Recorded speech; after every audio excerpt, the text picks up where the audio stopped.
નમસ્કાર. દિવસભરના તાજા સમાચારોમાં તમારું સ્વાગત છે. તમારી સાથે હું છું પિનલગીરી ગોસ્વામી. સમાચારો વિસ્તારથી જાણીએ એ પહેલા મહત્વના સમાચારો ઉપર એક નજર. નમસ્કાર મિત્રો, દેશ અને દુનિયાના સુપરફાસ્ટ સમાચારમાં તમારું સ્વાગત છે. ગુજરાતમાં મેઘરાજાની ધમાકેદાર એન્ટ્રી. હવામાન વિભાગની આગાહી અનુસાર રાજ્યના અનેક વિસ્તારોમાં મેઘરાજાની એન્ટ્રી થઈ ગઈ છે. અમદાવાદ, ગાંધીનગર, મહેસાણા સહિત અનેક જિલ્લામાં પવન સાથે વરસાદ વરસતા વાતાવરણમાં ઠંડક પ્રસરી ગઈ છે. બીજી તરફ હવામાન વિભાગે આગામી કલાકોને ધ્યાનમાં રાખીને 17 જિલ્લામાં ઓરેન્જ અને 3 જિલ્લામાં રેડ એલર્ટ જારી કર્યું છે, જેના કારણે તંત્ર પણ હવે સતર્ક બની ગયું છે. અન્ય મહત્વના સમાચારની વાત કરીએ તો અંબાલાલ પટેલ બકવાસ કરે છે. હવામાન વિભાગની માહિતી તો તમે જોઈ હશે. હવામાનની આગાહીને લઈને એક નવો વિવાદ ઉભો થયો છે. ભારત જન વિજ્ઞાન જાથાના પ્રમુખ જયંત પંડ્યાએ અંબાલાલ પટેલ સહિત અનેક ખાનગી આગાહીકારો પર આકરા પ્રહારો કર્યા છે. તેમણે આગાહીકારોની આગાહીને બિનવૈજ્ઞાનિક અને ભ્રામક ગણાવી છે. સાથે જ અંબાલાલ પટેલ બકવાસ કરે છે તેવા આક્ષેપ પણ કર્યા છે. જો કે આ બાબતે અંબાલાલ પટેલે પણ વળતો જવાબ આપતા કહ્યું છે કે વિજ્ઞાન જાથાએ અંધશ્રદ્ધા સામે કામ કરવું જોઈએ. અન્ય મહત્વના સમાચારની વાત કરીએ તો વરસાદને લઈને અંબાલાલ પટેલની આગાહી. હવામાન નિષ્ણાત અંબાલાલ પટેલે ખેડૂતોને સારા સમાચાર આપતી આગાહી કરી છે.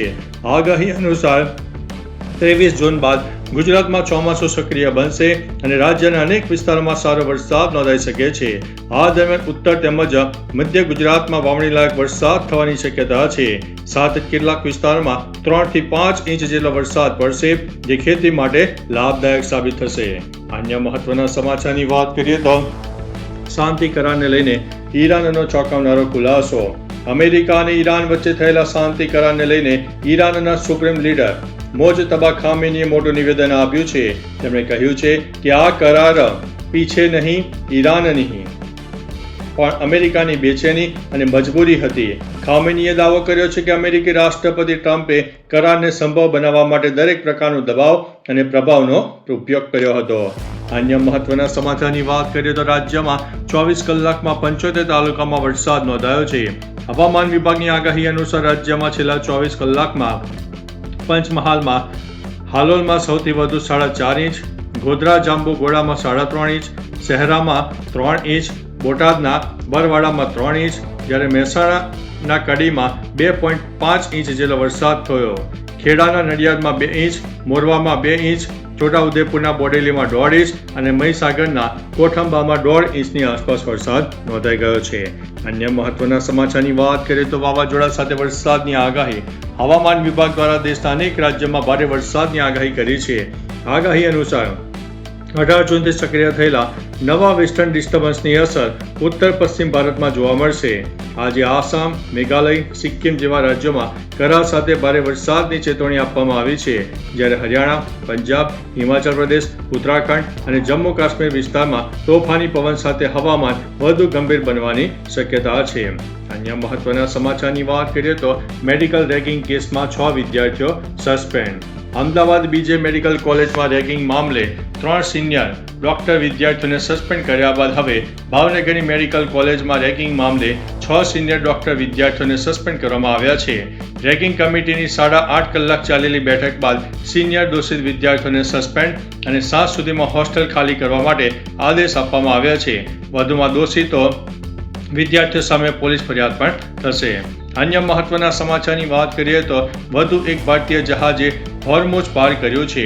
મિડલ ઇસ્ટમાં ચાલી રહેલા તણાવ વચ્ચે ભારત માટે સારા સમાચાર સામે આવ્યા છે. LNG ભરેલા દિશા જહાજ હોર્મુઝ સ્ટ્રેટને સુરક્ષિત રીતે પાર કરી ગયું છે. દિશા જહાજ આજે સવારે ગુજરાતના દહેજ LNG ટર્મિનલ ખાતે પહોંચ્યું હતું. આ જહાજમાં 62,370 મેટ્રિક ટન LNG છે. જણાવી દઈએ કે દિશા જહાજે 15 જૂનના રોજ સુરક્ષિત રીતે હોર્મુઝને પાર કર્યું હતું. જહાજ દિશા 3 મહિના બાદ ભારત પહોંચ્યું છે. અન્ય મહત્વના સમાચારની વાત કરીએ તો રાજકોટમાં ફૂડ વિભાગની તવાઈ. રાજકોટ મહાનગરપાલિકાના ફૂડ વિભાગે સતત ચોથા દિવસે પણ કાર્યવાહી યથાવત રાખીને કુલ 887 કિલો વાસી અને અખાદ્ય ખાદ્ય સામગ્રીનો સ્થળ ઉપર નાશ કર્યો છે. લોકોના સ્વાસ્થ્ય સાથે ચેડા કરવા બદલ 62 એકમોને નોટિસ આપવામાં આવી હતી. ઉપરાંત નિયમોના ભંગ બદલ 1.08 લાખનો દંડ પણ વસૂલવામાં આવ્યો. ફૂડ વિભાગની તવાઈ બાદ ખાદ્ય પદાર્થમાં ભેળસેળ કરતા વેપારીઓમાં ફફડાટ જોવા મળ્યો છે. અન્ય મહત્વના સમાચારની વાત કરીએ તો બધું ખતમ, મોટો ઝટકો, યુદ્ધની થઈ છે અસર. અમેરિકા અને ઈરાન વાતચીતનો મોટો ઝટકો લાગ્યો છે. ઈરાને સ્વિટ્ઝરલેન્ડ આવવાનો ઇનકાર કર્યો છે. લેબનાનમાં ઇઝરાયેલી હુમલા બાદ ઈરાન ભડક્યું છે. વધુમાં અહેવાલ છે કે અમેરિકી ઉપરાષ્ટ્રપતિ જેડી વેન્સે પણ સ્વિટ્ઝરલેન્ડનો મુલાકાત મુલતવી રાખી છે. જણાવીએ કે આ વાતચીત અમેરિકા અને ઈરાન વચ્ચે સમજૂતી કરાર એટલે કે MOUના ટેકનિકલ પાસાઓને અંતિમ સ્વરૂપ આપવા માટે આજે સ્વિટ્ઝરલેન્ડમાં બેઠક યોજાવાની હતી. અન્ય મહત્વના સમાચારની વાત કરીએ તો ટેલિગ્રામને મોટો ઝટકો. નીટ એટલે કે UG 2026ની રી એક્ઝામ પહેલા ટેલિગ્રામ પર લગાવેલા અસ્થાયી પ્રતિબંધને લઈને ચાલી રહેલી કાનૂની લડાઈમાં કેન્દ્ર સરકારને મોટી રાહત મળી છે.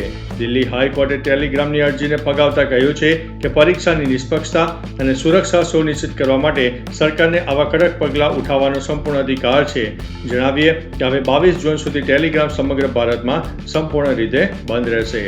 અન્ય મહત્વના સમાચારની વાત કરીએ તો નીટ પરીક્ષા અંગે નવી ગાઈડલાઈન. 21 જૂને યોજાનારી નીટ પરીક્ષા અંગે નવી ગાઈડલાઈન જારી કરવામાં આવી છે. નીટ પરીક્ષા માટે રેડ કોર્સ લાગુ કરાયો છે. ઉમેદવારોને અડધી બાયના કપડાં પહેરવાની સલાહ આપવામાં આવે છે. પારદર્શક પાણીની બોટલની મંજૂરી છે. મોબાઈલ ફોન, સ્માર્ટ વોચ, મોટા બેલ્ટ, બક્કલ અને ધાતુની વસ્તુઓ પર પ્રતિબંધ છે. ભારે ઘરેણાં પહેરવા પર પ્રતિબંધ છે. જોકે હિજાબ, પાઘડી કે ધાર્મિક પ્રતીકો પહેરવા ઉપર કોઈ પ્રતિબંધ નથી.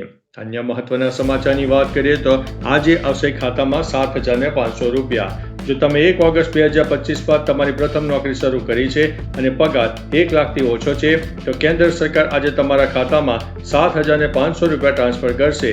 જ્યારે નિયોક્તાને પ્રતિ નવી જોબ ઉપર 3,000 રૂપિયા મળશે. નિયોક્તા કંપની અથવા તો સંસ્થાને EPFOમાં રજીસ્ટર હોવું અને તે કંપનીમાં ઓછામાં ઓછા 6 મહિનાની સેવા સમયગાળાનો પૂર્ણ કરવો જરૂરી છે. PM વિકસિત ભારત રોજગાર યોજના હેઠળ આજે લાભાર્થીઓના ખાતામાં આશરે 2,400 કરોડ રૂપિયા ટ્રાન્સફર કરાશે. અન્ય મહત્વના સમાચારની વાત કરીએ તો ફિફામાં મેક્સિકો એ દક્ષિણ કોરિયાને હરાવ્યું. ફિફા વર્લ્ડ કપમાં મેક્સિકોએ દક્ષિણ કોરિયાને 1-0થી હરાવીને માત્ર ગ્રુપ એમાં સ્થાન જ નહીં પણ વર્લ્ડ કપ 2026ના નોકઆઉટ તબક્કામાં પહોંચનારી પ્રથમ ટીમ બની ગઈ છે. મહત્વનું છે કે મેક્સિકોએ તેની શરૂઆત બંને મુકાબલામાં ગોલ ગુમાવ્યા વગર જીતી હતી. સાથે જ તે 1998માં ફ્રાન્સ બાદ પ્રથમ યજમાન દેશ બની ગયો છે જેને વર્લ્ડ કપની પ્રથમ 2 મેચ ક્લીન શીટ સાથે જીતી હોય. તો ચાલો મિત્રો, ફરીથી દેશ અને દુનિયાના સુપરફાસ્ટ સમાચાર લઈને મળતા રહીશું. ત્યાં સુધી અમને રજા આપશો. નમસ્તે.